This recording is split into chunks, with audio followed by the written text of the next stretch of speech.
ஓட்டுநரே இல்லாமல் திடீரென்று தானாக நகர்ந்து சென்ற பேருந்து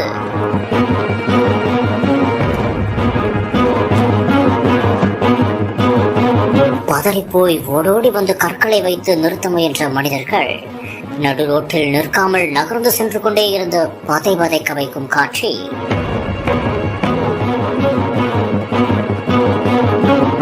கள்ளக்குறிச்சி மாவட்டம் உளுந்தூர்பேட்டை சேலம் சாலையில் 4 சக்கர வாகனங்கள் பழுது பார்க்கும் கடை ஒன்று உள்ளது.